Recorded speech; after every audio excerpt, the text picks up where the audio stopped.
Un libro es uno de los objetos más mágicos que el ser humano haya creado jamás. En él, una mente penetra en la nuestra a través del tiempo y del espacio.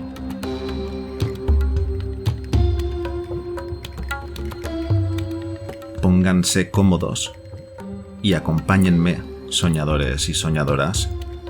Dejemos que los mitos de Lovecraft exploren los más oscuros rincones de nuestro ser.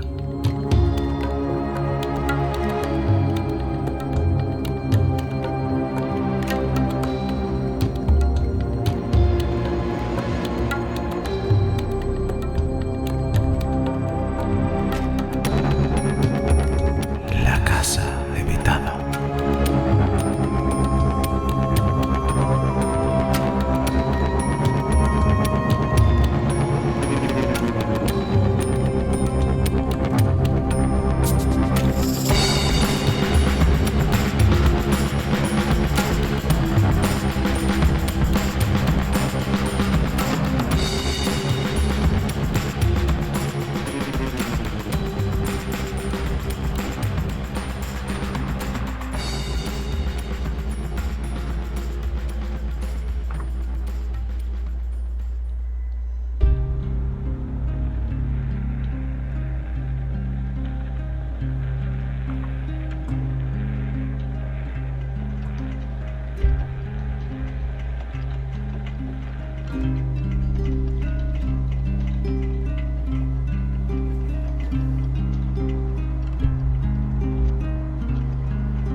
Raramente está ausente la ironía en los más grandes horrores.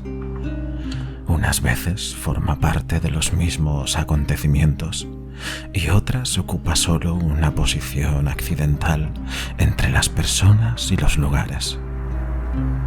Esta última clase se halla espléndidamente ejemplificada en un caso ocurrido en la antigua Providence, ciudad que solía frecuentar Edgar Allan Poe hacia el final de los años 40, durante su infructuoso galanteo a la brillante poetisa señora Whitman.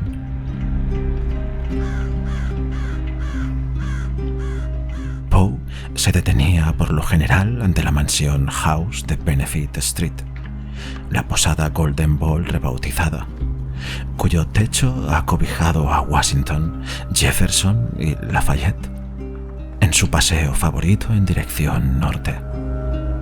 A lo largo de la misma calle hasta el domicilio de la señora Whitman y el cementerio de la iglesia de San Juan, en la cuesta, cuyo escenario de lápidas del siglo XVIII ejercía en él una fascinación especial. Pues bien, la ironía consiste en lo siguiente. En este paseo que repitió tantas veces, el maestro más grande del mundo de lo terrible y lo insólito tenía que pasar obligadamente por delante de determinada casa del lado este de la calle.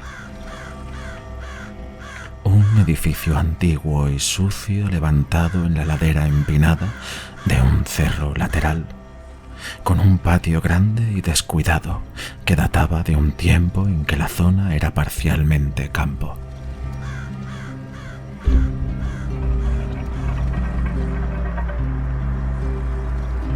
Nunca escribió ni habló de ella, ni hay constancia de que se fijara en ella siquiera. Sin embargo, para las dos personas que poseían información, esa casa iguala o supera en horror a la más desquiciada fantasía del genio que tantas veces pasó ajeno por delante, y se alza malévola como un símbolo de todo lo indeciblemente espantoso. La casa era, y en realidad aún es, de las que llaman la atención de los curiosos. Originalmente casa de campo o de semicampo.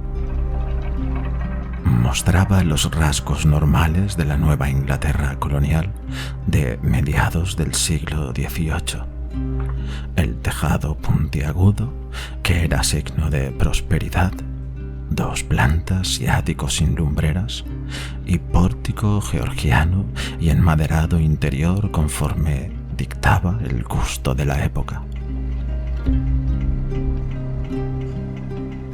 Miraba a mediodía, con un hastial sepultado hasta las ventanas más bajas en el pendiente ascendiente del cerro, y el otro al aire hasta los cimientos, por el lado de la calle. Su construcción, de hace más de siglo y medio, había seguido el nivelado y enderezamiento de la calzada en esa vecindad, porque Benefit Street, al principio llamada Back Street, consistía en un camino serpeante entre los cementerios de los primeros colonos, enderezado solo cuando el traslado de los restos al cementerio norte hizo posible atravesar decentemente las parcelas de las familias antiguas. Al principio, la pared oeste se alzaba unos 20 pies sobre un prado que subía empinado desde la calzada, pero un ensanchamiento de la calle, realizado en la época de la Revolución, se comió casi todo el espacio intermedio, dejando al aire los cimientos, de manera que hubo que hacerle un basamento de ladrillo, con lo que el sótano tuvo fachada a la calle, con una puerta y 2 ventanas por encima del nivel del suelo, cerca de la nueva vía pública. Cuando construyeron la acera, hace un siglo, eliminaron lo que quedaba del espacio intermedio y Poe, en sus paseos, debió de ver solo un muro de ladrillo gris adentrado en la acera, y sobre él, a una altura de 10 pies, la casa propiamente dicha, con techumbre de tablilla. El terreno, con aspecto de labrantío, se extendía detrás hasta bastante arriba, casi hasta Wheaton Street.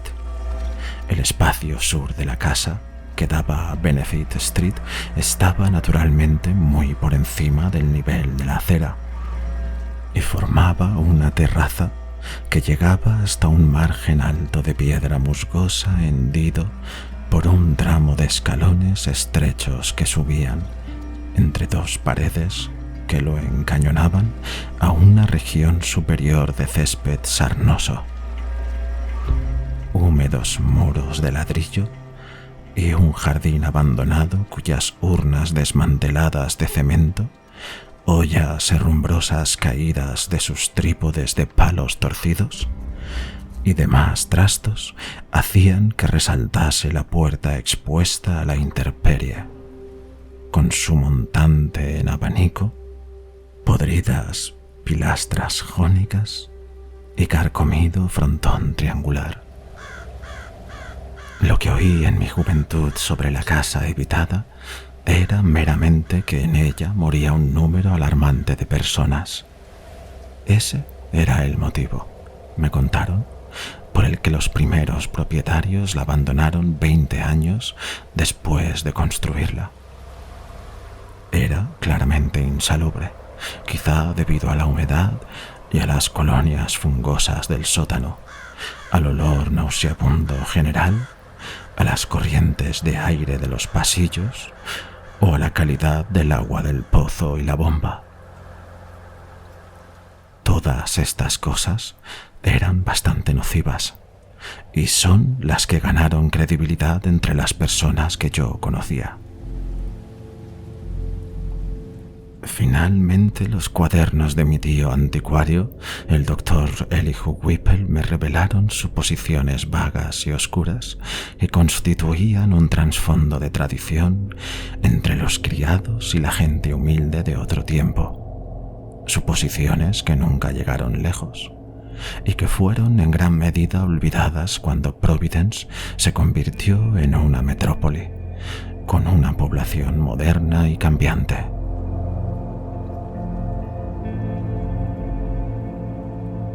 El hecho es que la parte respetable de la comunidad nunca la consideró consideró una casa encantada en sentido estricto. No había historias sobre arrastrar de cadenas, corrientes inexplicables, luces que se apagan ni rostros en la ventana.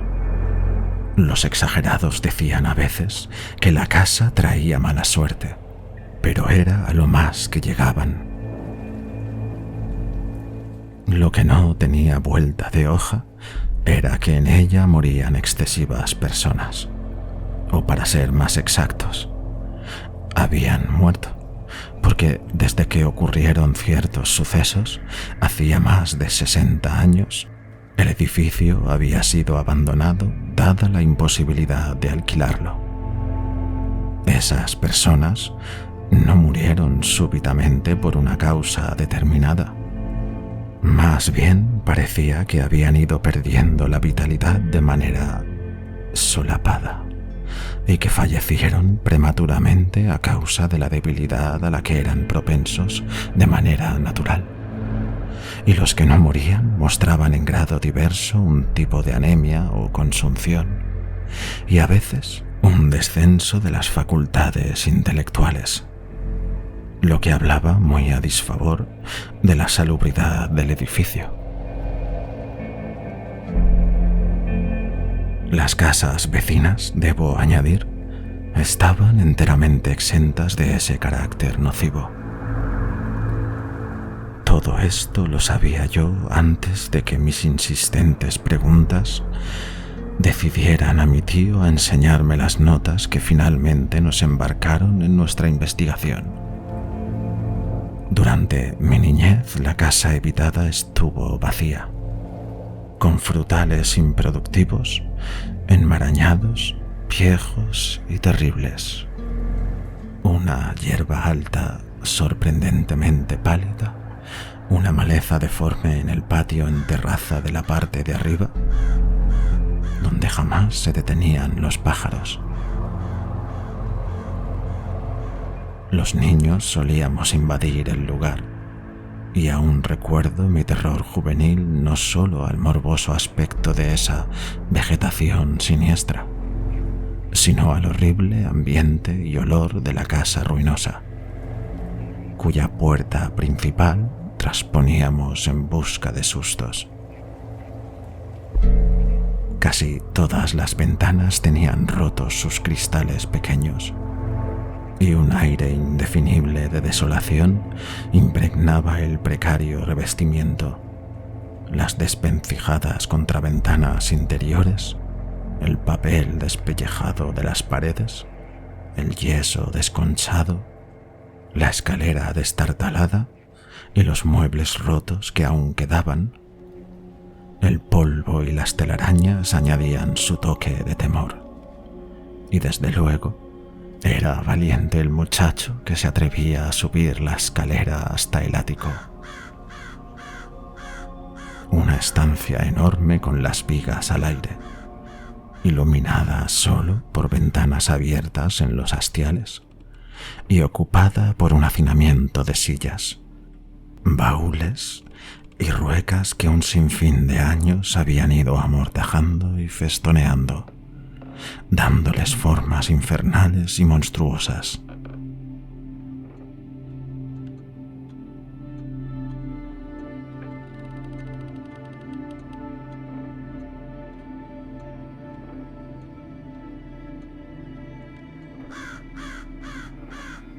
Pero en realidad no era el desván la parte más terrible de la casa. Era el sótano húmedo y malsano. Nos inspiraba una intensa repugnancia, si bien quedaba totalmente por encima del nivel de la calle lateral, solo separado de una transitada acera por una puerta delgada y una pared de ladrillo perforada por dos ventanas. No sabíamos si visitarlo cediendo a la fascinación que ejercía sobre nosotros lo espectral, o evitarlo para salvaguardar nuestra alma y nuestra cordura. En primer lugar, el mal olor de la casa era más intenso allí, y en segundo, no nos gustaban las fungosidades que se formaban durante los veranos lluviosos en el suelo de tierra apisonada. Esos hongos, grotescamente parecidos a la vegetación del patio de fuera, adquirían formas realmente horribles. Eran repugnantes parodias de hongos y saprofitas cuyo aspecto jamás habíamos visto en ninguna parte. Se pudrían deprisa y en determinada fase se volvían ligeramente fosforescentes, de manera que los transeúntes nocturnos hablaban a veces de que había fuegos de San Telmo tras los cristales rotos de las ventanas, de las que salía un olor fétido. Jamás, ni siquiera cuando más imbuidos estábamos del espíritu de Halloween, visitamos ese sótano de noche. Pero en algunas de nuestras incursiones diurnas percibíamos esa fosforescencia, sobre todo si el día era oscuro y lluvioso. Había también algo más sutil que nos parecía notar a menudo, algo muy extraño que era un atisbo a lo sumo. Me refiero a una especie de figura brumosa y blancuzca en el suelo sucio. Una acumulación vaga e inestable de moho o salitre que a veces nos parecía poder discernir en medio de las excrescencias fungosas diseminadas alrededor de la enorme cocina baja del sótano. A veces nos daba la impresión de que esa mancha guardaba una singular semejanza con una figura humana doblada, aunque por lo general no existía tal afinidad. Y a menudo no había eflorescencia blancuzca de ningún género. Cierta tarde lluviosa en que esta ilusión era asombrosamente marcada y en la que además me pareció vislumbrar una especie de exhalación tenue, amarillenta, trémula, que se elevaba de la mancha salitrosa hacia la oquedad de la chimenea, se lo comenté a mi tío. Se sonrió de mi ocurrencia, aunque me dio la impresión de que su sonrisa estaba teñida de evocación. Más tarde supe que ciertas historias antiguas del pueblo contenían una idea parecida. Una idea que aludía a sí mismo a formas macabras o lobunas que adoptaba el humo de la gran chimenea, y a extraños contornos que asumían algunas raíces de árboles que penetraban en el sótano por entre las piedras sueltas de los cimientos.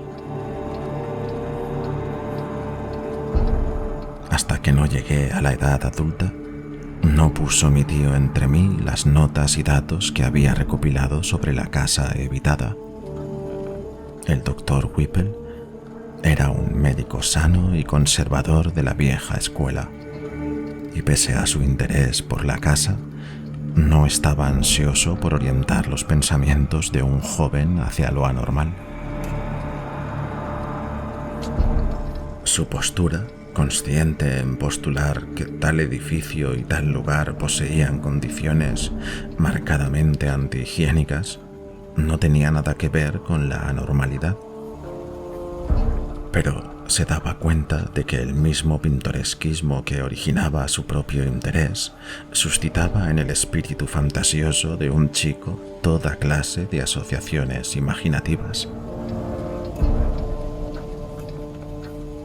El doctor era soltero, un hombre de cabellos blancos, rostro afeitado, chapado a la antigua, historiador local de relevancia que a menudo se había enfrentado con guardianes de la tradición tan polémicos como Sidney S. Rider y Thomas W. Bicknell.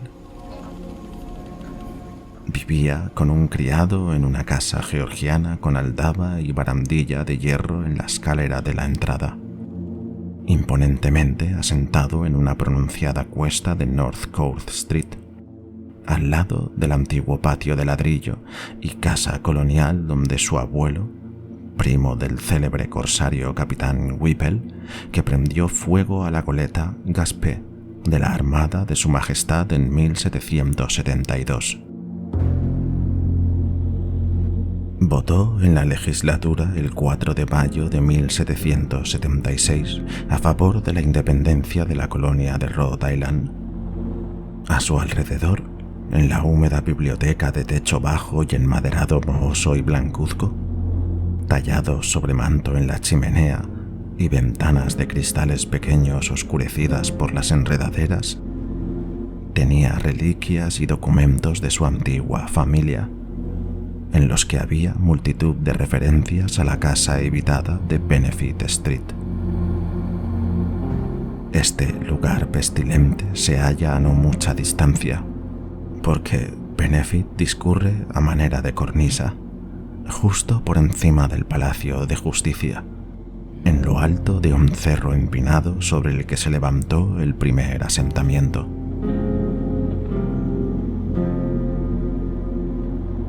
Cuando finalmente mi insistencia y mi madurez decidieron a mi tío hacerme partícipe de la información que yo ansiaba saber, puso ante mí una crónica bastante extraña, pesada, plagada de datos estadísticos y genealógicos como era en parte. La recorría un hilo de horror solapado y de malignidad preternatural que me impresionó más que al buen doctor. Había sucesos aislados que encajaban de manera asombrosa y detalles sin relación aparente que estaban henchidos de sugerencias horrendas.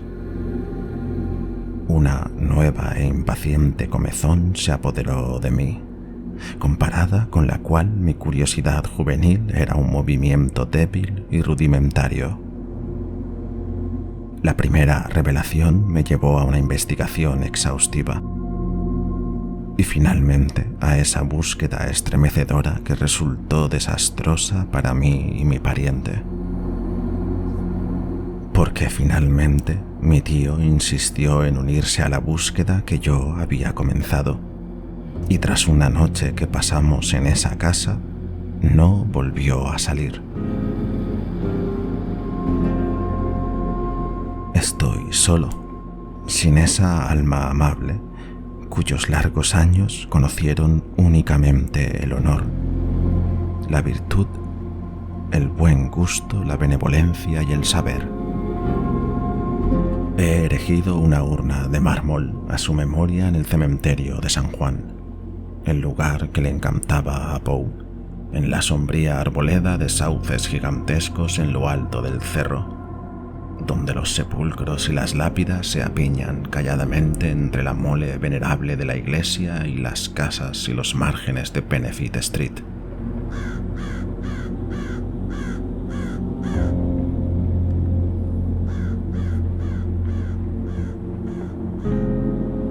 La historia de la casa, que se inicia en medio de un laberinto de fechas, no revelaba el menor detalle siniestro relacionado con su construcción, ni con la próspera y honorable familia que la levantó. Sin embargo, desde el principio se hizo evidente un halo de desgracia que no tardó en adquirir ominoso significado. La relación, cuidadosamente escrita por mi tío, empezaba con su construcción en 1763 y seguía la historia con una abrumadora cantidad de detalles. Al parecer, la habitaron por primera vez William Harris y su esposa Robbie Dexter, con sus hijos Elkanah, nacida en 1755, Abigail, nacida en 1757, William, nacido en 1759, y Ruth, en 1761. Harris era un mercader y marino importante en el tráfico de las Indias Occidentales, vinculado a la empresa de Obadiah Brown y sus sobrinos. A la muerte de Brown, en 1761, la nueva empresa Nicholas Brown & Cia le dio el mando del bergantín Prudence, construido en Providence, de 120 toneladas, lo que le permitió erigir la nueva casa que había deseado desde que se casó. el solar, en un tramo enderezado de la nueva y elegante Back Street que corría junto a la ladera del cerro por encima del atestado Cheapside, era inmejorable. Y el edificio hacía justicia a su ubicación. Era lo máximo que unos medios económicos moderados podían permitirse. Y Harris se apresuró a mudarse a él antes del nacimiento del quinto hijo que la familia esperaba. Este hijo, un varón, llegó en diciembre, pero nació muerto. Y no nació en esa casa ningún niño vivo durante siglo y medio. En el siguiente mes de abril enfermaron Abigail y Ruth, y los dos pequeños murieron antes de que terminase dicho mes. El doctor Job Ives diagnosticó el mal como fiebres infantiles, aunque otros dijeron que se trataba más bien de un debilitamiento o consunción.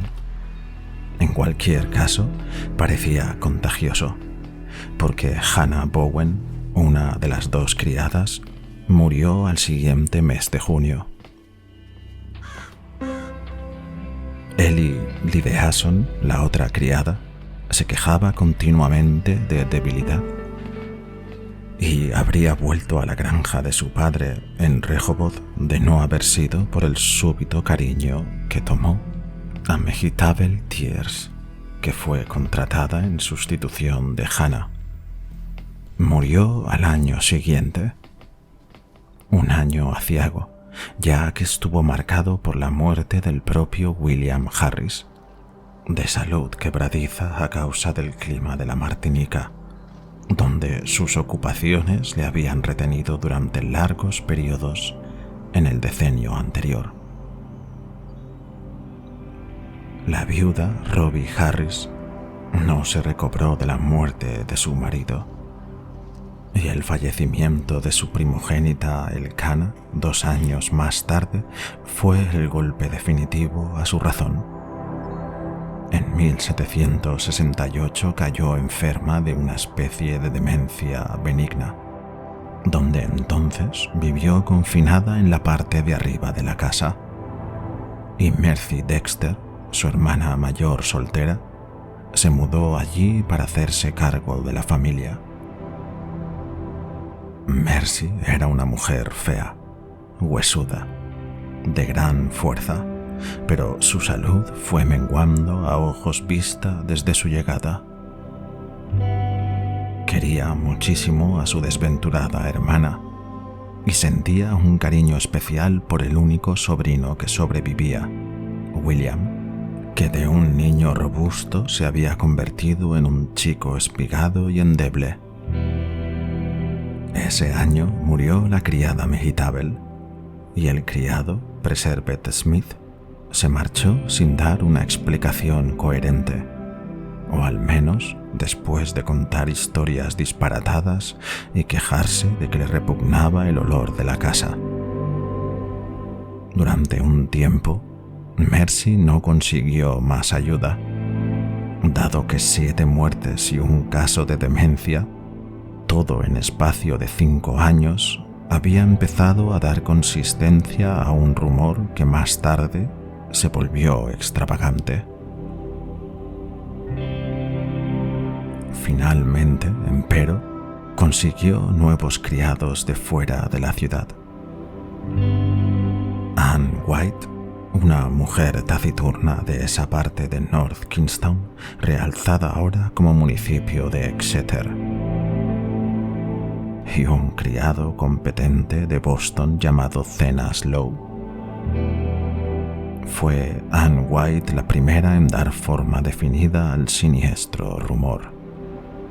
Mercy no debió haber contratado a nadie del campo de Nuseneck Hill, porque esa remota región del interior era entonces, y es ahora, sede de las más inquietantes supersticiones. Todavía en 1892, una comunidad de Exeter exhumó un cadáver para quemarle el corazón con toda la ceremonia a fin de acabar con supuestas visitas perniciosas para la salud y la tranquilidad públicas. Así que no es difícil imaginar cómo pensaba esa misma región en 1768. Anne tenía una lengua endiabladamente suelta, por lo que pocos meses después la despidió Mercy y cubrió su puesto con una fiel y amable amazona de Newport, Maria Robbins. Entretanto, la pobre Robbie Harris, en sus accesos de enajenación, prestaba voz a los sueños y figuraciones más horribles. A veces, durante largos periodos, sus gritos se volvían insoportables. Profería tales alaridos que su hijo tenía que refugiarse por un tiempo en casa de su primo Peleg Harris, que vivía en Presbyterian Lane, cerca del nuevo edificio de la universidad.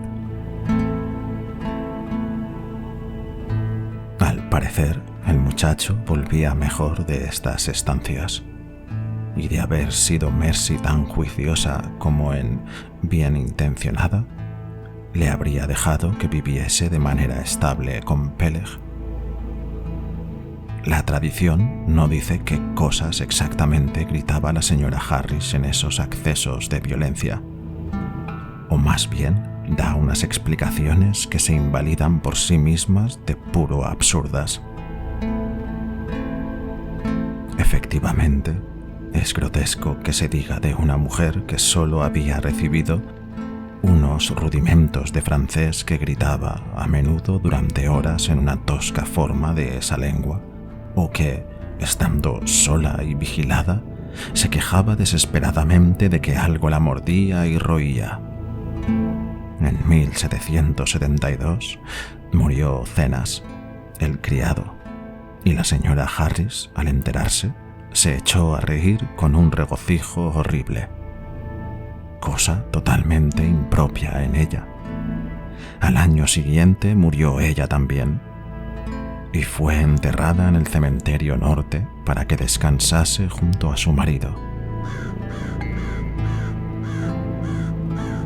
Al comienzo de la contienda con Gran Bretaña, en 1775, William Harris, a pesar de sus escasos 16 años y su constitución débil, consiguió alistarse en el ejército de observación bajo el mando del general Greene, y a partir de entonces fue ganando salud y prestigio. En 1780, como capitán de las fuerzas de Rhode Island en Nueva Jersey, mandadas por el coronel Angell, conoció a Fit Hetfield de Elizabethtown. Se casaron y regresó con ella a Providence cuando se licenció honrosamente al año siguiente. Ese retorno no fue una decisión afortunada del joven soldado.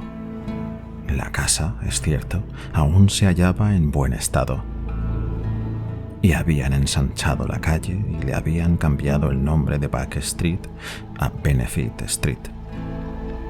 Pero la constitución en otro tiempo robusta de Mercy Dexter había sufrido un acusado y singular deterioro, de manera que ahora era una figura encorvada y patética, con una voz cavernosa y una palidez desconcertante, aspectos que compartía de manera asombrosa con María, la única criada que quedaba.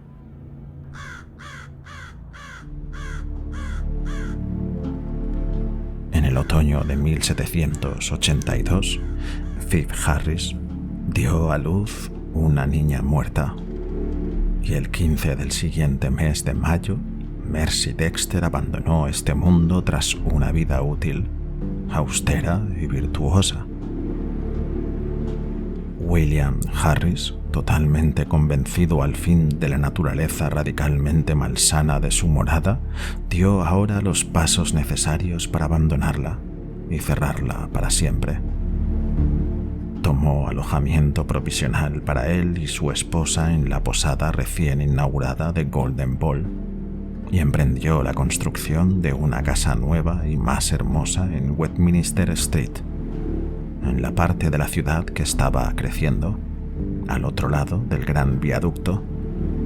Allí nació en 1785 su hijo Dutty, y allí vivió la familia hasta que la intrusión del comercio les empujó de nuevo al otro lado del río, a Angle Street, en lo alto del cerro, en el barrio residencial del este, donde el difunto Archer Harris construyó una suntuosa pero honrada mansión de techumbre francesa en 1876. William y Phoebe sucumbieron a la epidemia de fiebre amarilla de 1797, pero a Dutty lo crió su primo Rathbone Harris, hijo de Peleg. Rathbone era un hombre práctico y alquiló la casa de Benefit Street a pesar del deseo de William de mantenerla desocupada. Consideraba una obligación para con su pupilo sacarle el máximo provecho a la propiedad del chico. Y le tenían sin cuidado tanto las muertes y las enfermedades que tantos cambios de ocupantes habían motivado, como la creciente aversión con que la gente miraba a la casa. Es probable que solo sintiera enojo cuando en 1804 el ayuntamiento le ordenó que fumigase el lugar con azufre, alquitrán y alcánfor por las muy comentadas muertes de 4 personas, probablemente debidas a la fiebre epidémica remitente. Se le dijo que el lugar olía a fiebre. El propio Dutty se ocupó muy poco de la casa, porque siempre quiso ser corsario y sirvió con distinción en el Vigilant a las órdenes del capitán Cahun en la guerra de 1812. Regresó sano y salvo. Se casó en 1814 y se convirtió en padre la noche memorable del 23 de septiembre de 1815, en que un enorme temporal arrojó las agujas de la bahía sobre media ciudad, llevando una alta goleta hasta Westminster Street, al extremo de que sus mástiles casi golpearon las ventanas de Harris en simbólica afirmación de que el recién nacido, Welcome, era hijo de marino.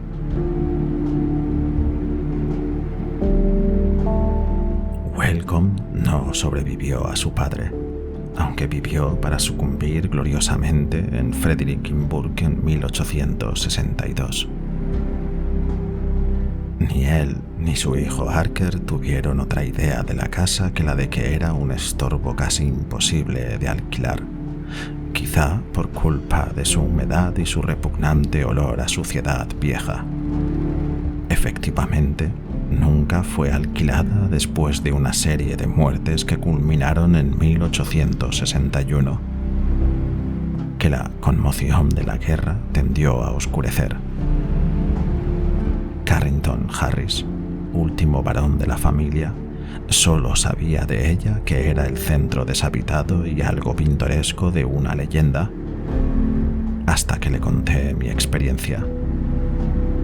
Había pensado demolerla y construir en su solar un edificio de apartamentos, pero después de contarle yo lo que sabía, decidió respetarla, dotarla de instalación sanitaria y alquilarla.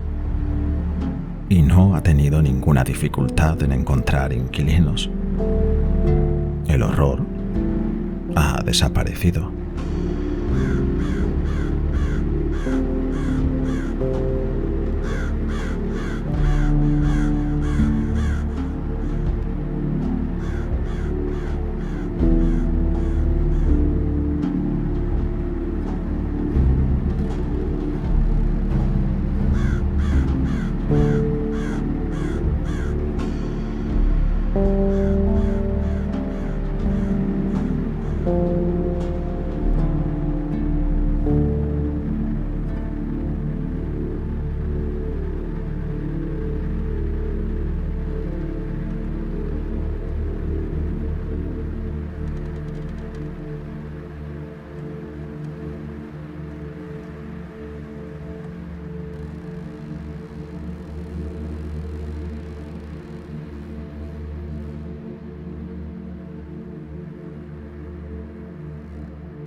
Es difícil imaginar lo mucho que me afectaron los anales de los Harris. Me parecía que en esa crónica continua subyacía un mal persistente que superaba a cuantos he conocido en la naturaleza. Un mal claramente relacionado con la casa y no con la familia.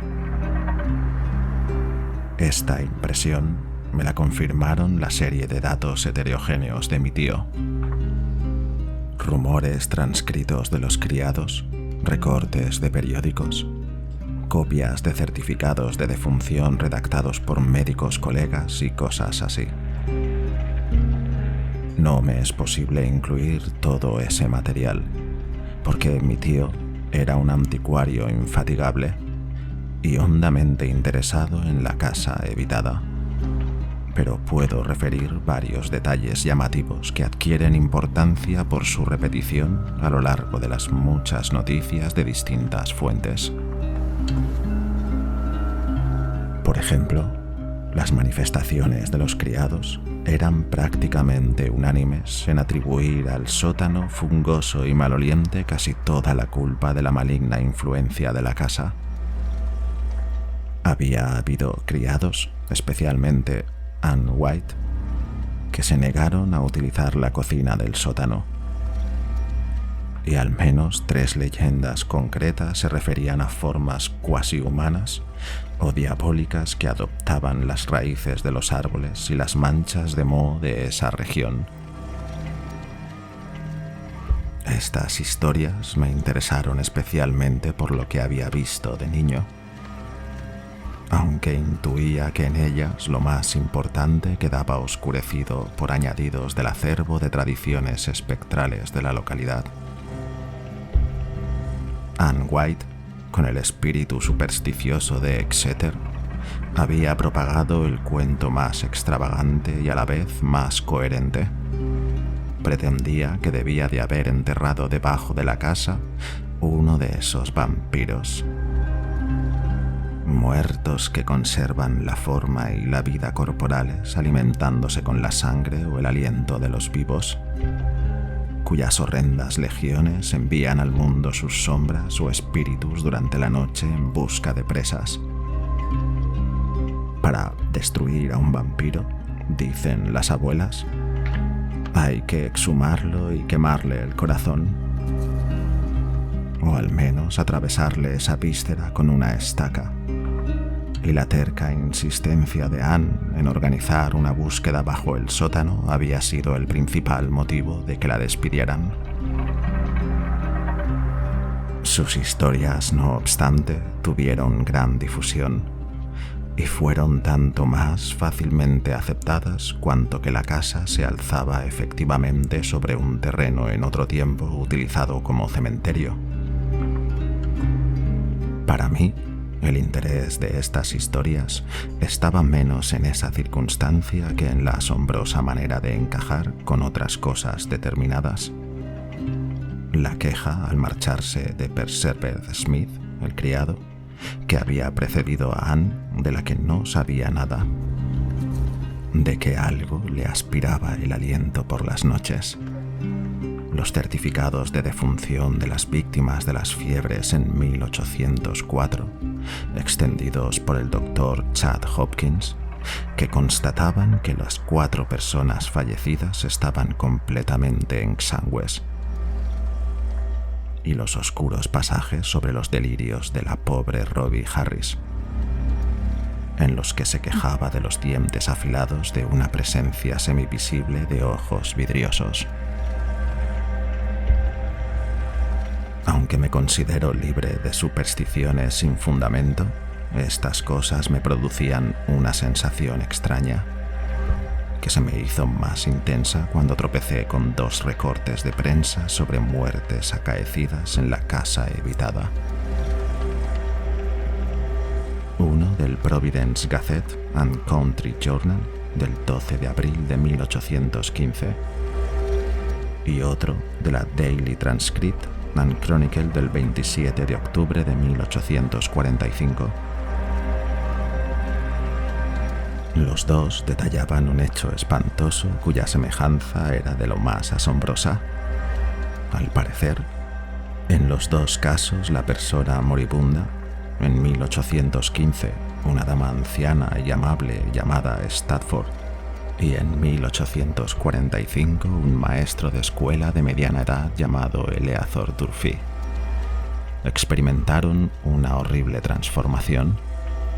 La mirada se les volvió vidriosa e intentaron morder en el cuello al médico que les atendía. Más desconcertante aún era el caso que motivó la renuncia definitiva a alquilar la casa. Una serie de muertes por anemia procedidas de una demencia progresiva en la que el paciente atentaba taimadamente contra la vida de sus familiares mediante una incisión en el cuello o en la muñeca.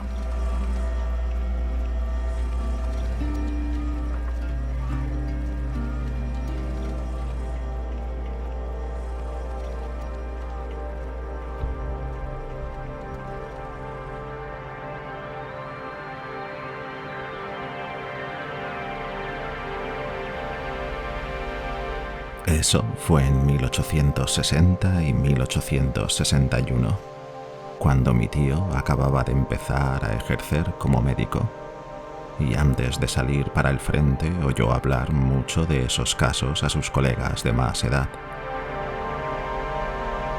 Lo realmente inexplicable era la manera en que las víctimas, gente ignorante, porque ahora nadie más era capaz de alquilar la casa maloliente, y todo el mundo evitaba pasar junto a ella, murmuraban maldiciones en francés, lengua que no era posible que hubiesen estudiado en absoluto.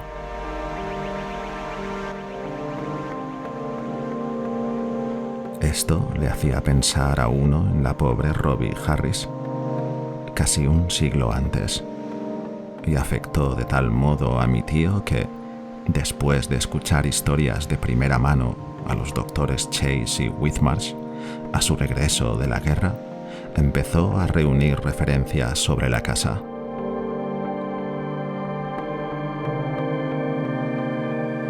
Desde luego, me daba cuenta de que mi tío había pensado mucho sobre el particular y de que se alegraba de mi interés, un interés liberal y comprensivo que le permitía debatir conmigo cuestiones de las que otros se habrían reído.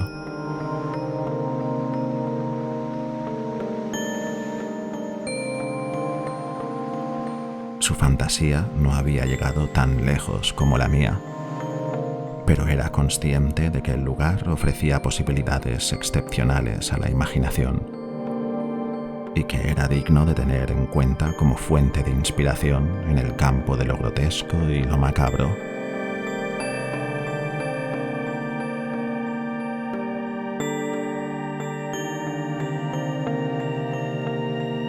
Por mi parte, estaba dispuesto a tomar el asunto con toda seriedad y empezar inmediatamente no solo a analizar los datos, sino a recoger cuantos pudiera.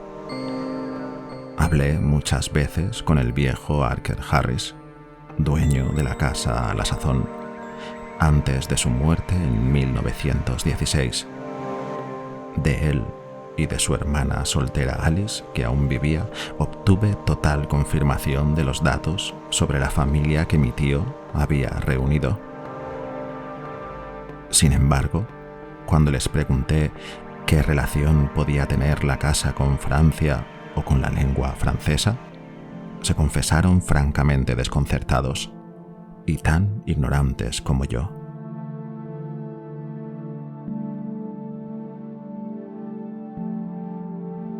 Archer no sabía nada. En cuanto a la señorita Harris, lo único que pudo decir fue que quizá aportara cierta luz algo que su abuelo Dutty Harris oyó contar en sus tiempos. El viejo marino, que había sobrevivido 2 años a la muerte de su hijo Welcome en el frente, no llegó a conocer la historia esa, pero recordaba que su primera niñera, la vieja María Robbins, parecía enigmáticamente enterada de algo que podía prestar un misterioso sentido a los desvaríos en francés de Robbie Harris, que tan a menudo había oído durante los últimos días de la pobre mujer.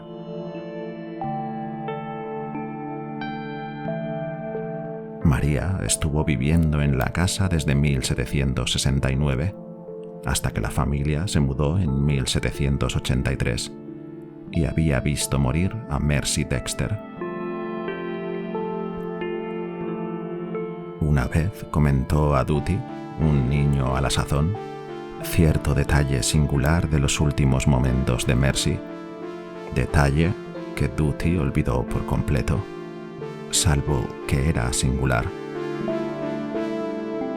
La nieta, por otra parte, recordaba esto con dificultad. Ni ella ni su hermano estaban tan interesados en la casa como Carrington, hijo de Archer, actual dueño, con el que hablé después de mi experiencia.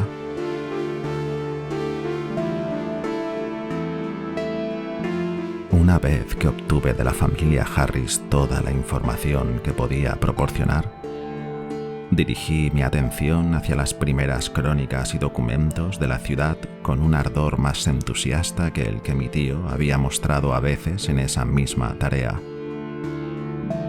Lo que yo quería era conocer la historia entera del lugar desde el momento mismo de la colonización en 1636, o incluso antes, si lograba desenterrar alguna leyenda de los indios Narragansett que proporcionase información.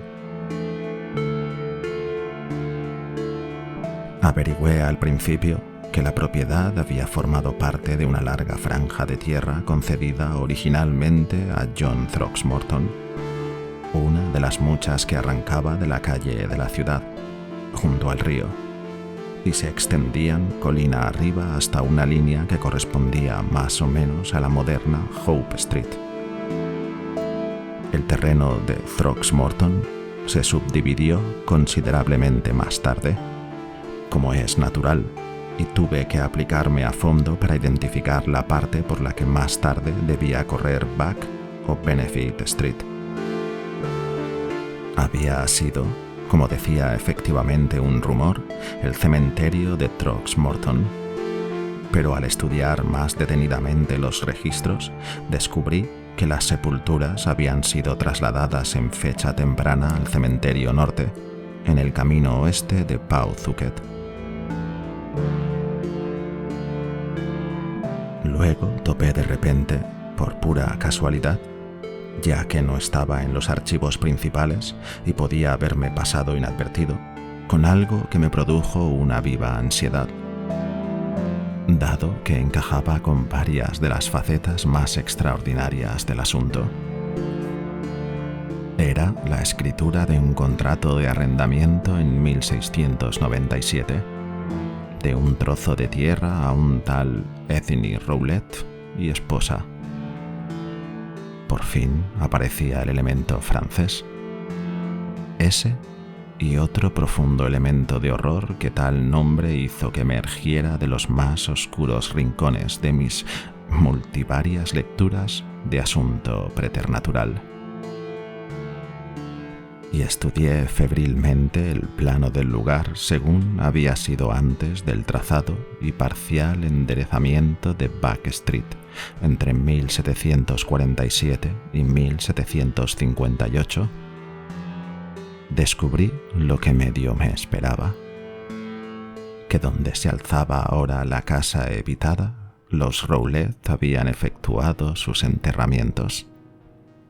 Detrás de una casa de una planta con desván, y que no había constancia de traslado alguno de dichos enterramientos. El documento, en realidad, acababa de manera confusa, y tuve que ir a rebuscar en la Sociedad Histórica de Rhode Island y en la Biblioteca Shepley antes de encontrar una puerta que diese acceso al nombre de Ethne Rowlett. Finalmente descubrí algo de tan vago pero monstruoso significado que inmediatamente emprendí la inspección del sótano de la casa evitada con renovada y ansiosa meticulosidad. Por lo visto, Los Roulette llegaron de East Greenwich a la costa oeste de la bahía de Narragansett en 1696. Eran hugonotes de Candé y habían tropezado con mucha oposición antes de que el concejo de Providence les dejase establecerse en la ciudad.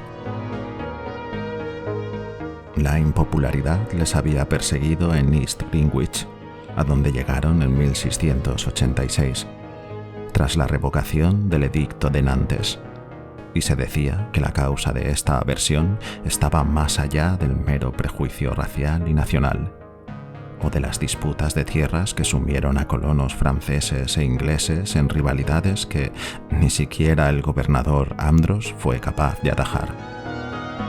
Pero su ardiente protestantismo, excesivo decían algunos, y su evidente desolación cuando prácticamente les arrojaron del pueblo a la bahía, despertaron la compasión de los ancianos de la ciudad. Aquí se les concedió refugio, y el atezado Etienne Roulette, menos inclinado a trabajar en la agricultura que a leer extraños libros y dibujar enigmáticos diagramas, recibió plaza de escribano en el muelle de Pardon Tillinghast, al sur de Town Street. Allí hubo cierto tumulto, unos 40 años más tarde, tras la muerte del viejo Roulette, y parece ser que a partir de entonces no volvió a saberse de la familia.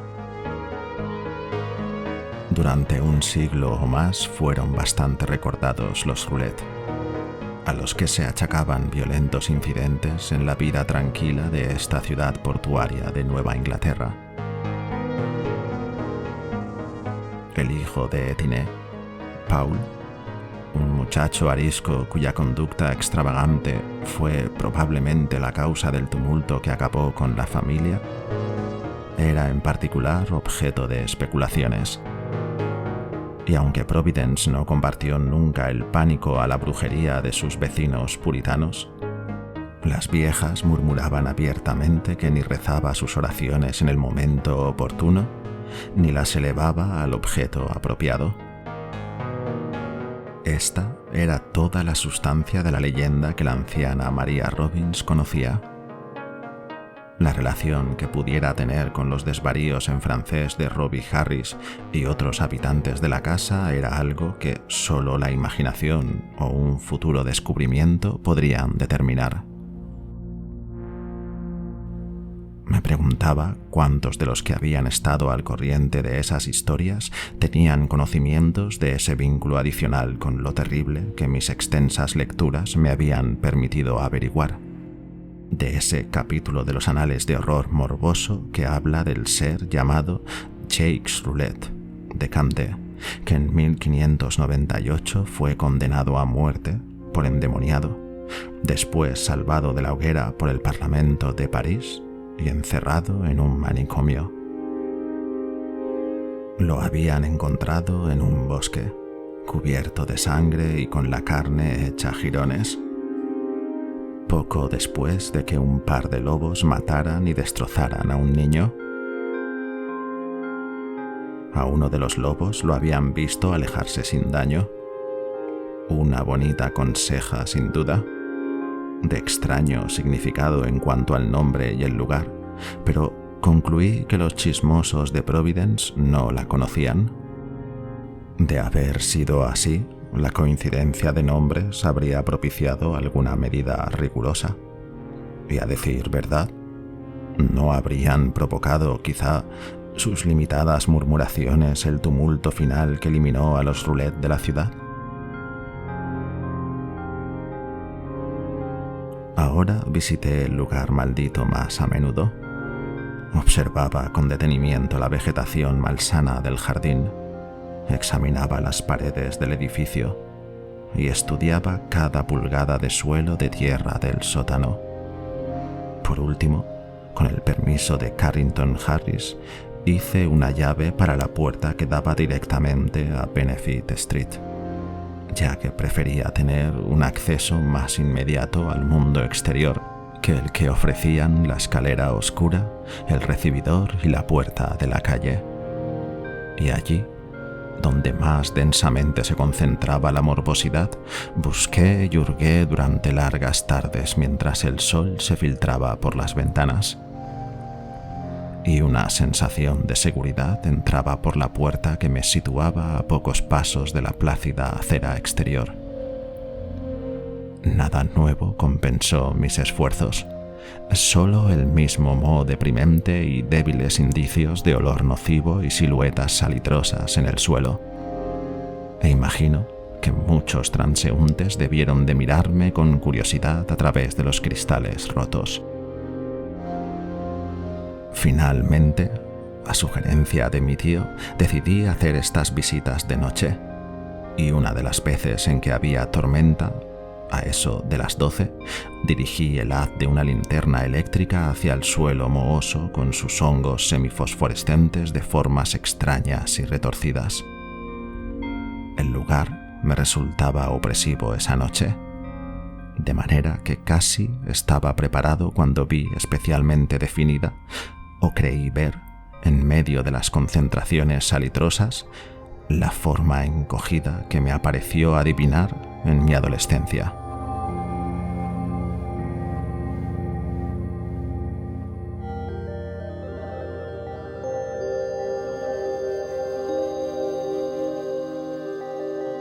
Su nitidez era asombrosa e inaudita, y mientras observaba, me pareció ver otra vez la trémula y amarillenta exhalación que me había sobresaltado aquella tarde lluviosa hace años.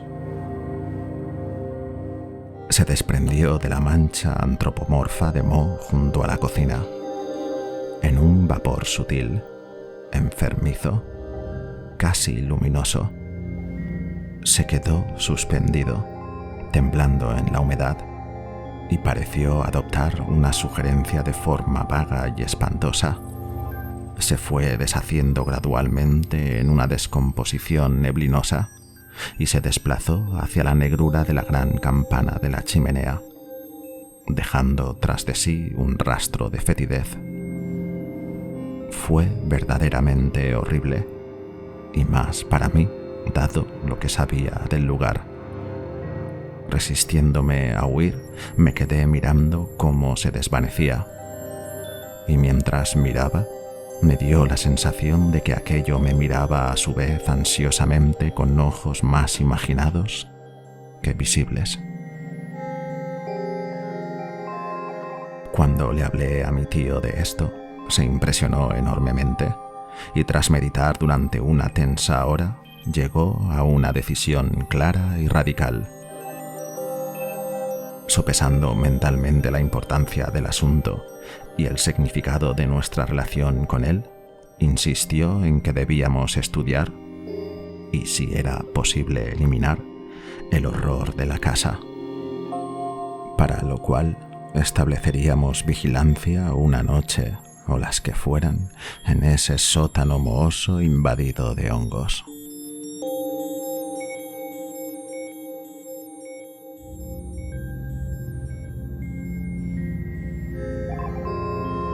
El miércoles 25 de junio de 1919, tras comunicárselo oportunamente a Carrington Harris sin decirle nada sobre lo que esperábamos descubrir, trasladamos mi tío y yo a la casa evitada 2 sillas de tijera y una litera plegable, junto con algunas máquinas científicas más complicadas y pesadas. Lo instalamos todo en el sótano de día y cubrimos las ventanas con papel, dispuestos a volver al anochecer para nuestra primera vigilancia. Habíamos cerrado con llave la puerta que comunicaba el sótano con el interior de la casa, y dado que teníamos la de la puerta exterior, estábamos dispuestos a dejar allí los caros y delicados aparatos que habíamos conseguido secretamente y a precios elevados, tantos días como guardias nocturnas hiciesen falta.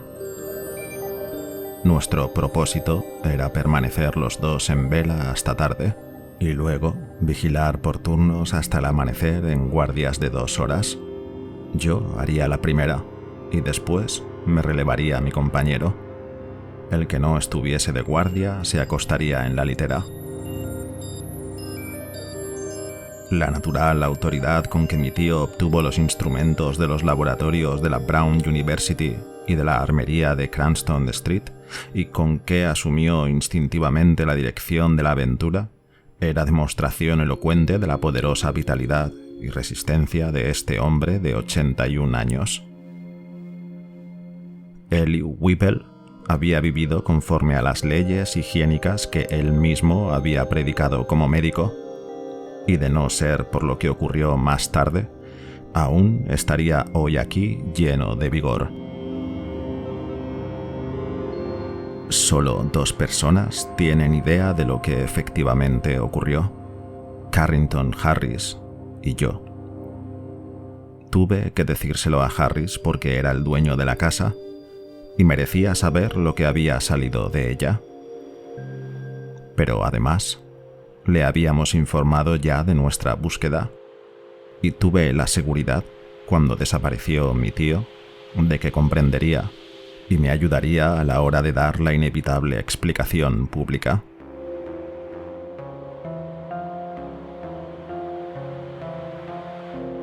Se puso muy pálido, pero accedió a ayudarme, y pensó que ahora ya no habría dificultad en alquilar la casa. Sería una exageración grosera y ridícula decir que no estábamos nerviosos esa noche lluviosa de vigilancia. Como he dicho, no éramos en absoluto supersticiosos, pero el estudio científico y la reflexión nos habían enseñado que el universo tridimensional conocido abarca una ínfima porción del cosmos de la sustancia y la energía.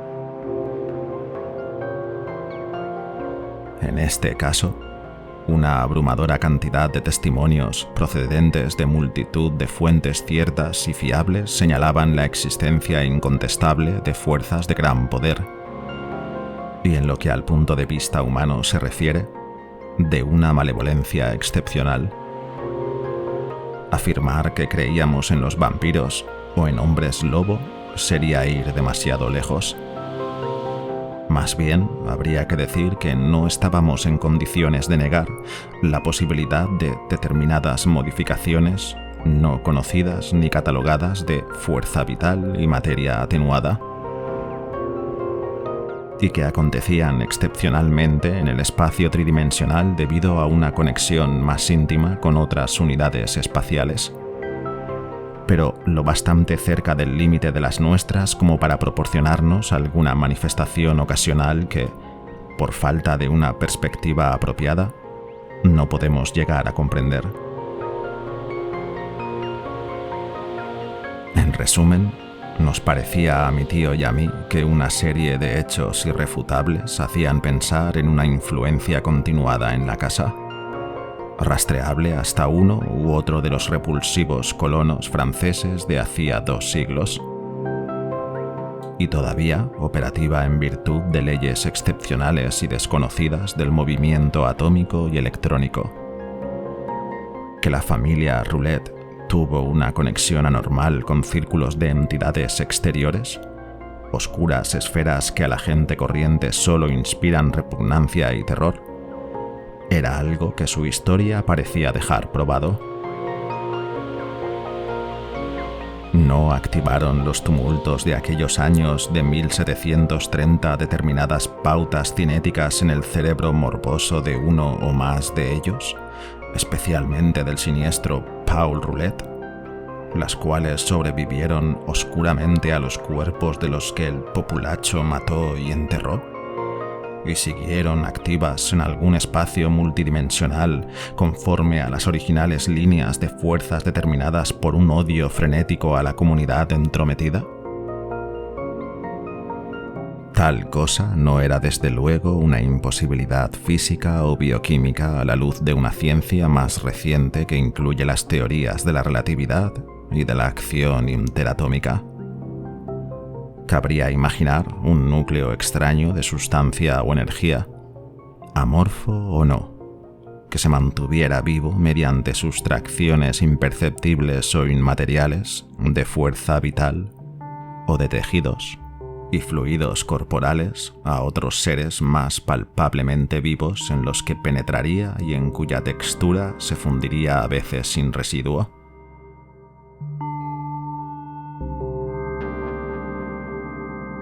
Podría ser activamente hostil, o podría moverse solo por motivos ciegos de autoconservación. En todo caso, semejante monstruo tendría que ser, sin duda, en nuestro sistema de realidades, una anomalía y un intruso cuya erradicación constituiría un deber de primer orden para cualquiera que no fuera enemigo de la vida, la salud y la cordura del mundo.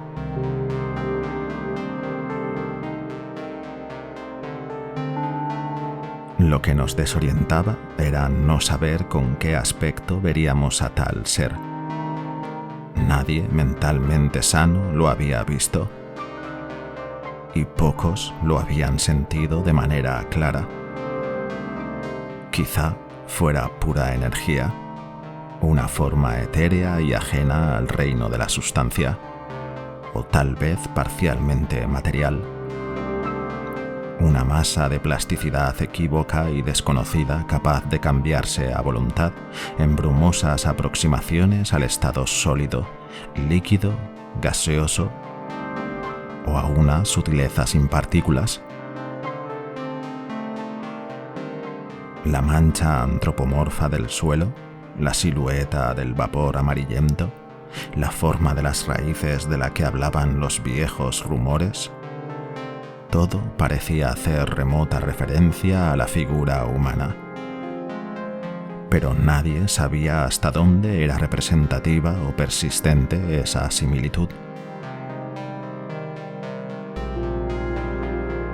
Habíamos pensado en dos armas para combatirlo: un gran tubo de croques, expresamente adaptado, movido por potentes acumuladores y provisto de pantallas y reflectores, en caso de que fuera intangible y solo pudiera combatírsele con enérgicas radiaciones de éter, y un par de lanzallamas militares como los utilizados en la Guerra Mundial.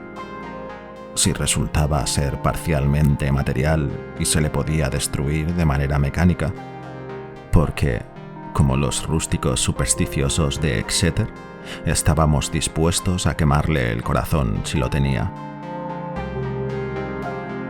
Instalamos en el sótano toda esta maquinaria agresiva en sitios estratégicamente escogidos respecto a la litera y las sillas, y apuntando al suelo de delante de la cocina, donde el moho adoptaba extrañas formas. A todo esto, la mancha, tanto cuando dejamos los enseres e instrumentos como cuando volvimos más tarde para iniciar la vigilancia, apenas era perceptible.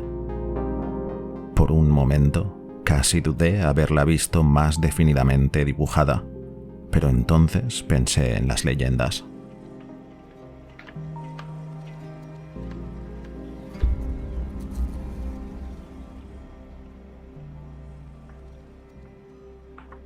Empezamos la vigilancia a las 10 de la noche.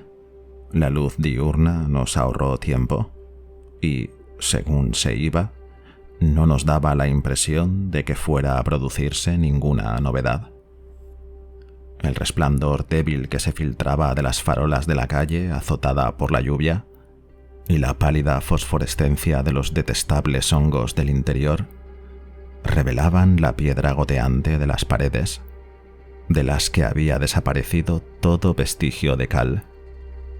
El húmedo y mohoso suelo de tierra apisonada con sus hongos inmundos, los restos podridos de los que fueron un día escabeles, sillas y mesas y otros muebles menos definibles, las gruesas tablas y vigas de techo que formaban el piso de la planta baja, la puerta decrépita que daba a rincones y cámaras bajo otras secciones de la casa, la escalera ruinosa con el pasamanos de madera roto, y la tosca y cavernosa chimenea de ladrillo ennegrecido donde trozos de hierros oxidados revelaban la pasada presencia de ganchos, morillos, espetones, cadenas y una placa de asador de vuelta. Todo esto, al igual que la litera, las sillas de tijera y la pesada y complicada maquinaria destructora que habíamos llevado. Como en mis exploraciones anteriores, no cerramos con llave la puerta de la calle, de manera que contábamos con una salida práctica y directa en caso de que surgiera alguna manifestación a la que no pudiéramos hacer frente. Teníamos el convencimiento de que nuestra presencia continuada durante la noche propiciaría la aparición de cualquier maligna entidad allí cobijada, y que, como estábamos preparados, podríamos eliminarla con uno de los medios que habíamos llevado en cuanto la hubiéramos reconocido y observado lo suficiente.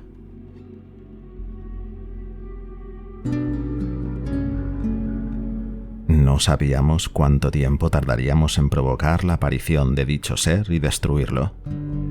Nos dábamos cuenta también de que la aventura no carecía de peligro ni mucho menos, porque ignorábamos la fuerza que tendría, pero consideramos que valía la pena arriesgarse, y nos embarcamos los dos solos en ella sin vacilar, porque pedir ayuda no habría hecho sino exponernos al ridículo y quizá al fracaso de la empresa. Tal era nuestro estado de ánimo mientras charlábamos, hasta que, bien entrada la noche, la creciente somnolencia de mi tío me hizo recordarle que debía acostarse y dormir sus 2 horas.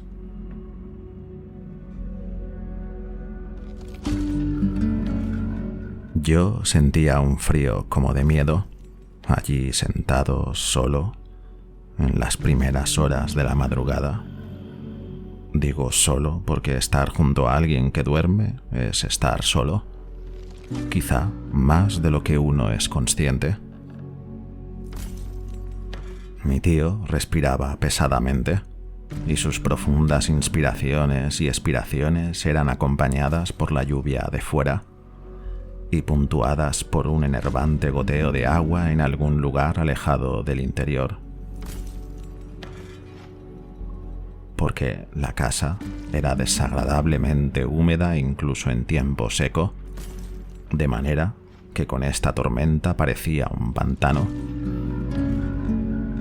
Observaba la albañilería suelta y antigua de las paredes a la escasa luz que entraba de la calle a través de las ventanas tapadas y la fosforescencia de los hongos, y en un momento en que el ambiente insalubre parecía a punto de provocarme náuseas, abrí la puerta y miré a uno y a otro lado de la calle, recreando la vista en objetos corrientes y el olfato en el aire saludable. Pero no ocurría nada que acreditase mi vigilancia, y no hacía más que bostezar, dado que aquel cansancio en mí se iba imponiendo al temor. Entonces mi tío se agitó en sueños, lo que hizo que me fijase en él. Se había dado la vuelta varias veces durante la segunda mitad de la primera hora. Respiraba con anormal irregularidad, exhalando de vez en cuando un suspiro con toda la pinta de gemido ahogado. Le alumbré con el haz de la linterna. Estaba con la cara para el otro lado, así que me levanté, crucé, di la vuelta a la linterna y le enfoqué la luz para averiguar si sufría.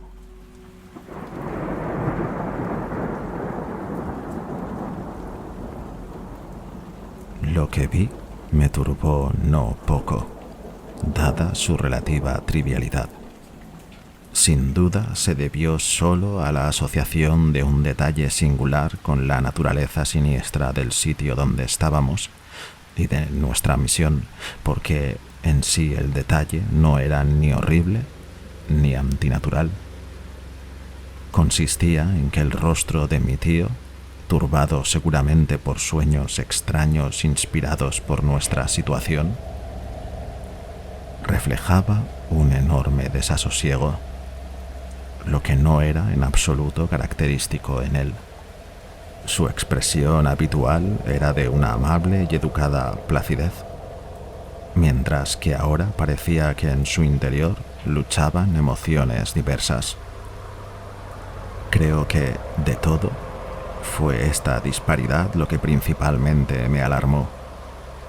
Jadeando y revolviéndose con creciente desasosiego, y los ojos ahora abiertos, no parecía uno, sino muchos hombres, y que sufría una extraña especie de enajenamiento.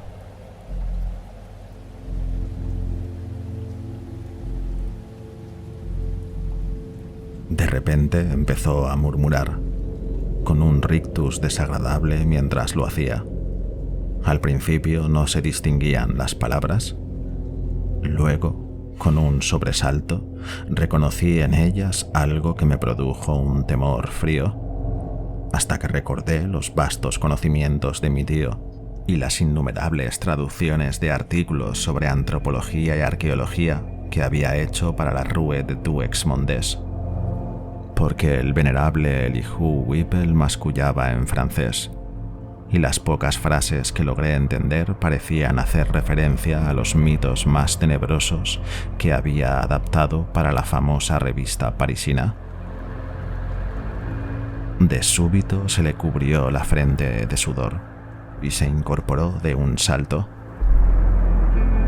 despierto solo a medias, y su galimatías en francés se cambió en un grito en inglés, y exclamó con voz ronca y excitada: ¡Mi aliento!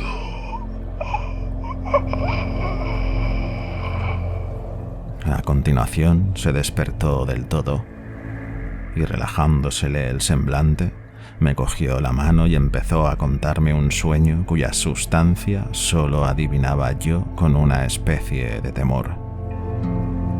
Se había desplazado flotando, dijo, de una serie de escenarios de lo más corriente a otro cuya extrañeza no tenía relación con nada de cuanto había leído. Era de este mundo, y sin embargo, no lo era.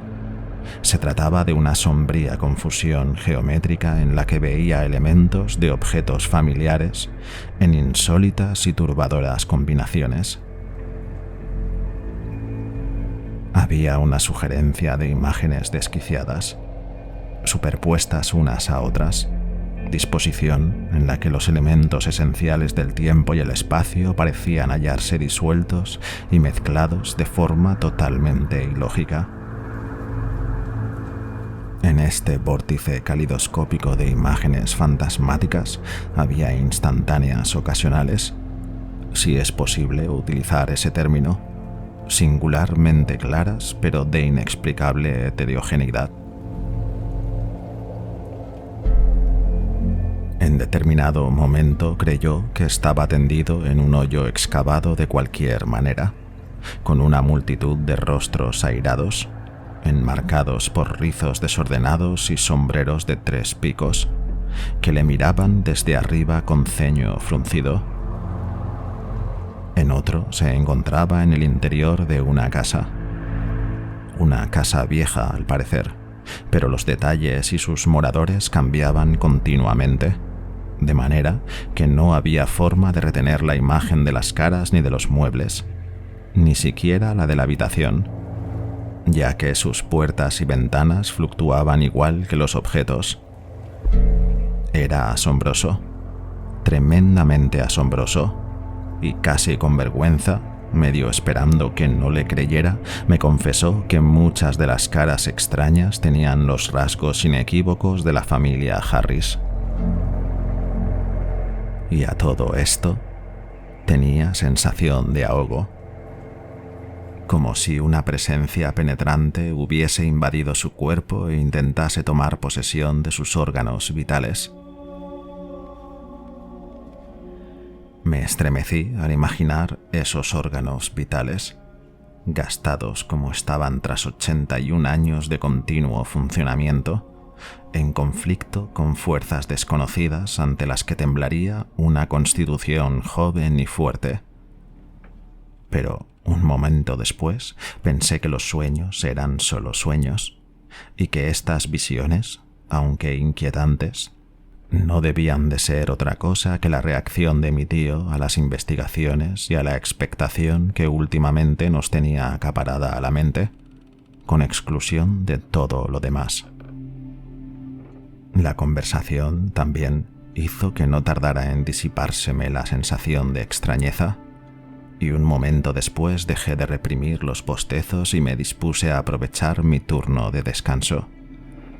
Mi tío estaba ahora completamente despabilado y asumió de buen grado su guardia, aun cuando la pesadilla le había despertado mucho antes de las 2 horas de que disponía. El cansancio me venció enseguida, y al punto me asaltaron los sueños más turbadores. Sentí en estas visiones una soledad cósmica y abismal, acompañada de una hostilidad que surgía de todas partes de la prisión donde me hallaba encerrado. Al parecer, estaba atado y amordazado, mientras una multitud lejana me increpaba y pedía a gritos mi sangre. El rostro de mi tío vino hacia mí con una expresión menos amable que la que mostraba en la vida vigil, y recuerdo mis vanos esfuerzos por gritar. No fue un sueño agradable, y por un momento no lamenté el grito que hendió la barrera del sueño y me arrojó a una conciencia alerta, sobresaltada, en la que cada objeto material ante mis ojos destacó con una claridad y una realidad más que naturales.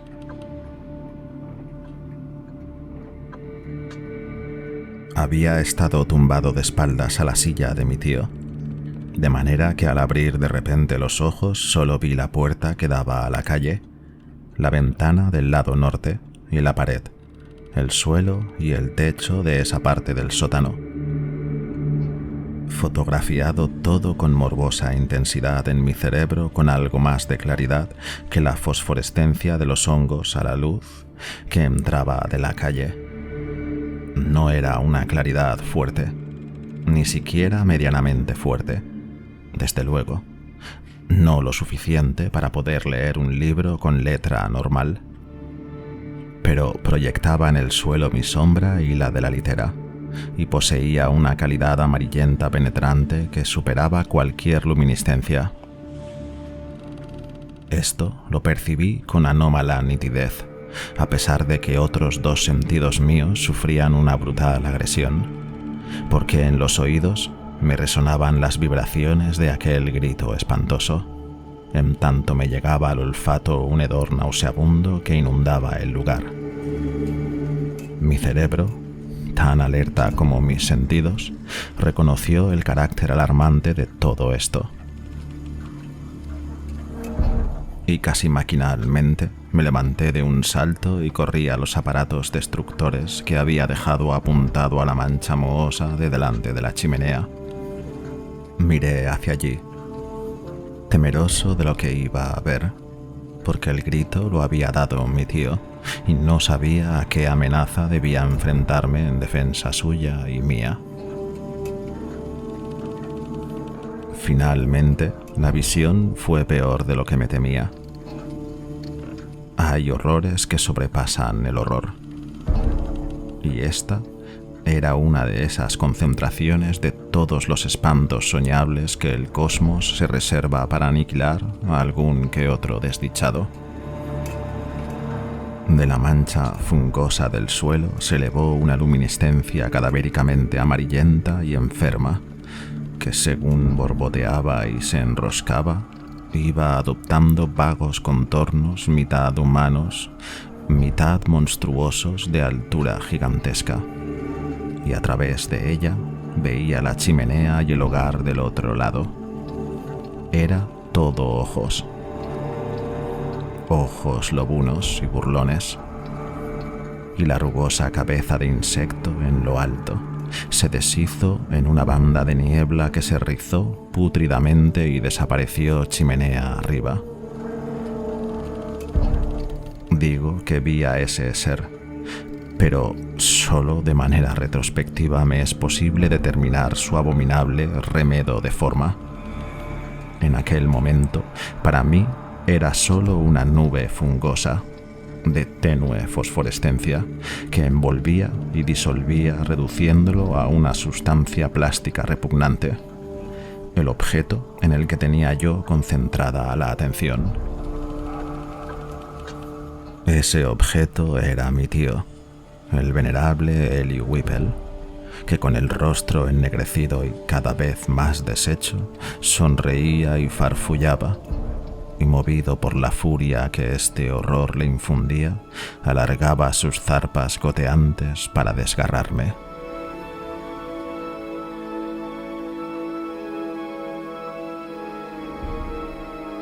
Fue un reflejo rutinario lo que evitó que enloqueciera. Me había entrenado para cuando llegase el momento crítico. Y esa reacción ciega me salvó, comprendiendo que el maligno borboteo no era ninguna sustancia a la que pudiera afectar un agente material o químico. Ignoré el lanzallamas que tenía a mi izquierda. Conecté el tubo de Crookes y proyecté hacia el escenario de inmortal blasfemia la más poderosa radiación etérea que el arte del hombre es capaz de concentrar de los espacios y fluidos de la naturaleza. Hubo una neblina azulenca y un chisporroteo frenético, y la fosforescencia amarillenta fue perdiendo fuerza ante mis ojos, pero observé que lo que se había debilitado era solo el contraste, y que las ondas de la máquina no habían hecho efecto.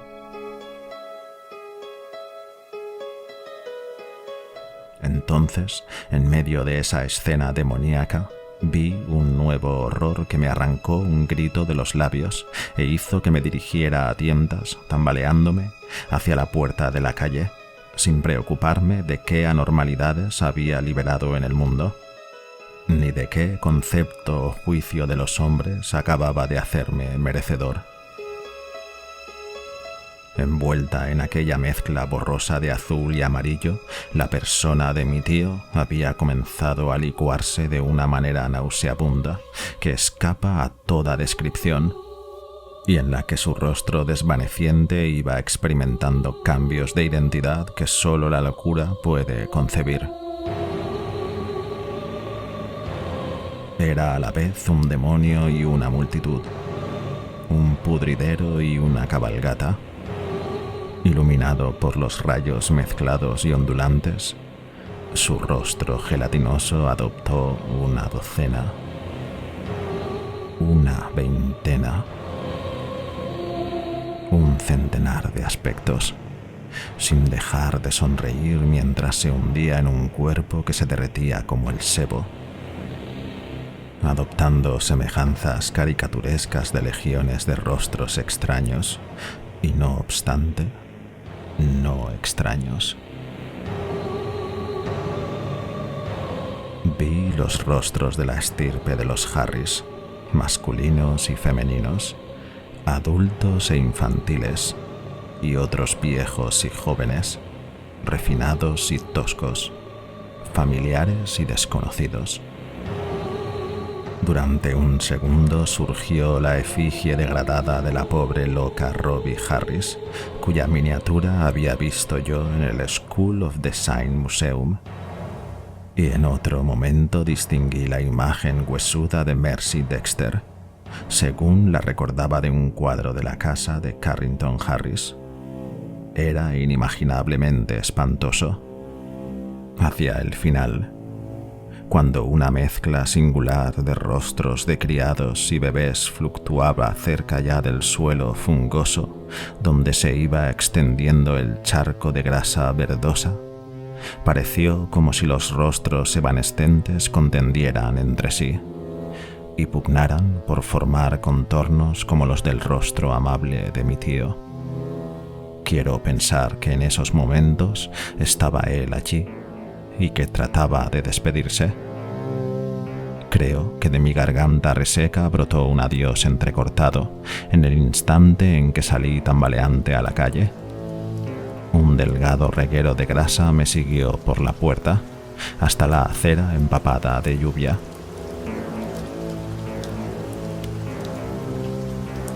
El resto es oscuro y monstruoso. No había nadie en la calle lluviosa, ni había nadie en el mundo a quien osara acudir. Eché a andar sin objeto en dirección sur. Pasé por delante del College Hill y del Athenaeum. Seguí Hopkins Street abajo y crucé el puente hasta la zona comercial, donde los altos edificios parecían protegerme como las cosas materiales y modernas protegen al mundo de todo prodigio antiguo y malsano. Entonces se desplegó en el este el alba húmeda y gris, silueteando el cerro arcaico y sus campanarios venerables, y atrayéndome al lugar donde había quedado inacabado mi terrible trabajo. Así que regresé finalmente, sin sombrero, deslumbrado por la luz de la mañana, y entré por la puerta espantosa de Benefit Street, que había dejado medio abierta y que aún oscilaba crípticamente a plena vista de los vecinos madrugadores a los que no me atreví a interpelar. La grasa había desaparecido, dado que el suelo era poroso.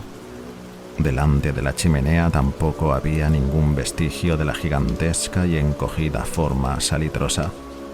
Miré la litera, las sillas, los instrumentos, mi sombrero tirado y el sombrero de paja de mi tío.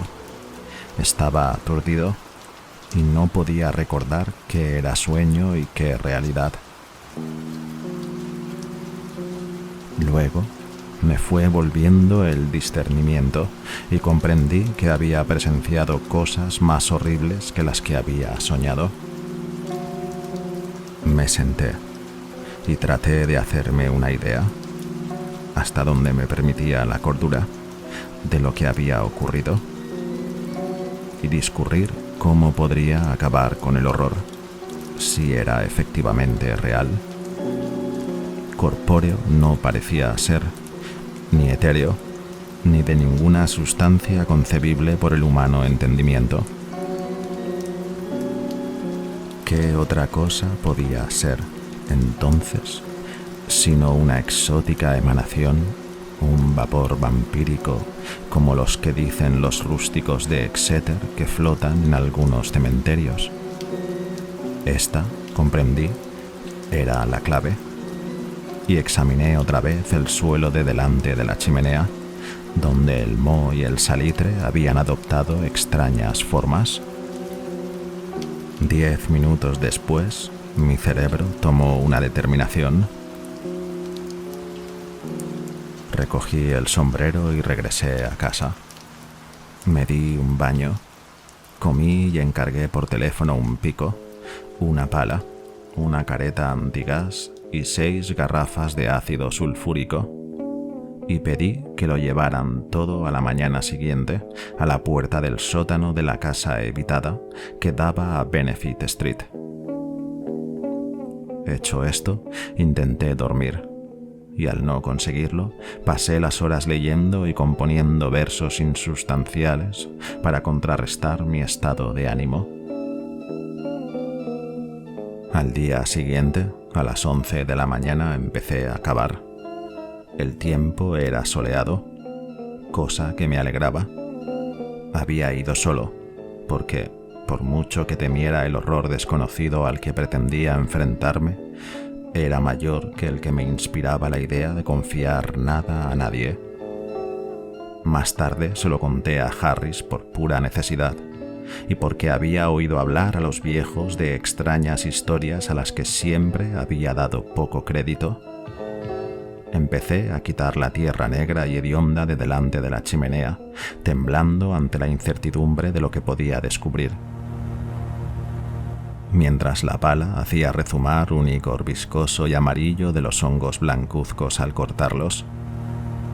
Hay secretos en el interior de la tierra que no es bueno que conozca a la humanidad, y este me parecía uno de ellos. Las manos me temblaban visiblemente, pero seguí cavando.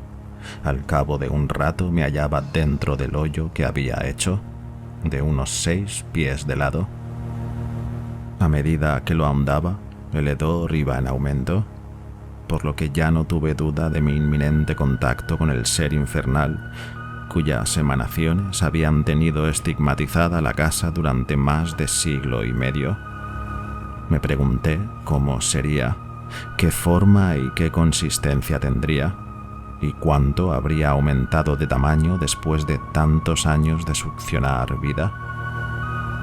Finalmente salí del hoyo, aparté la suciedad amontonada, coloqué las garrafas de ácido junto a 2 de los lados a fin de, llegado el momento, poder vaciarlas en el hoyo en rápida sucesión. Después preparé los montones de tierra en los otros 2 lados. Ahora trabajé más despacio, con la careta antigas puesta, ya que el olor era cada vez más intenso. Me sentía casi sin fuerzas pensando en la proximidad de un ser innominado en el fondo del hoyo. De repente, la pala dio con algo de consistencia más blanda que la tierra. Me estremecí e inicié un movimiento como para salir del hoyo, ahora hasta el cuello de hondo. A continuación, me volvió el valor y seguí quitando barro a la luz de la linterna eléctrica. Descubrí una superficie como de pescado, vidriosa, una especie de gelatina semipútrida y coagulada de aspecto translúcido. Rasqué un poco más y vi que tenía forma. Había una fisura en una parte doblada. Dicha parte, al descubierto, era enorme y más o menos cilíndrica, como un tubo de estufa gigantesco, blanquiazul, doblado en 2, con unos 2 pies de diámetro en lo más ancho. Rasqué más y me aparté del ser inmundo y salté fuera del hoyo. Destapé frenéticamente las pesadas garrafas y las decanté hacia el hoyo, vertiendo su corrosivo contenido uno tras otro en aquel pudridero sobre la inconcebible anormalidad cuyo codo titánico había visto. Jamás se me irá de la memoria el cegador torbellino de vapores amarillo verdosos que brotaban tumultuosamente mientras caían los chorros de ácido. Los vecinos del cerro hablan del día amarillo, en que se elevó una emanación violenta y espantosa de los residuos industriales arrojados al río Providence. Pero yo sé que están muy equivocados en cuanto a la causa. Hablan además de un bramido tremendo que brotó a la vez de alguna alcantarilla rota o conducto de gas del subsuelo. Pero también en eso podría corregirles, si me atreviese. Fue insoportablemente horrible, y no comprendo cómo sigo con vida. Después de verter la 4ª garrafa, que tuve que volcar cuando los vapores ya empezaban a penetrar en la máscara, sufrí un desmayo. Aunque al recobrarme descubrí que habían dejado de salir emanaciones.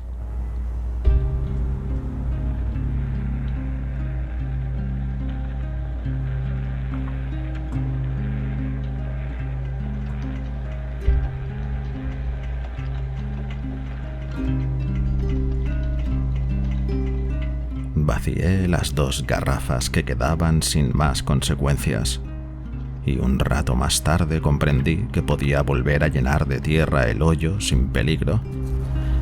Empezaba a anochecer antes de que hubiera terminado, pero el miedo había desaparecido del lugar.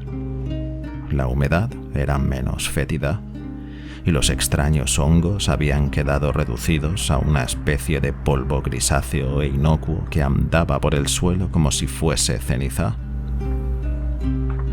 Uno de los más profundos terrores de la tierra había quedado suprimido para siempre. y de haber habido infierno, habría acogido finalmente el alma demoníaca de aquel ser impío. Y mientras aplanaba la última paletada de moho, derramé la primera de las muchas lágrimas con que he rendido sincero homenaje a la memoria de mi amado tío. A la primavera siguiente no volvió a salir más hierba pálida ni vegetación extraña en el huerto en terrazas de la casa evitada, y poco más tarde Carrington Harris consiguió alquilarla. Aún se la ve espectral, pero me fascina su aire extraño, y mezclado con mi alivio, sentiré un raro pesar cuando la derriben para levantar un establecimiento de relumbrón o un vulgar edificio de apartamentos.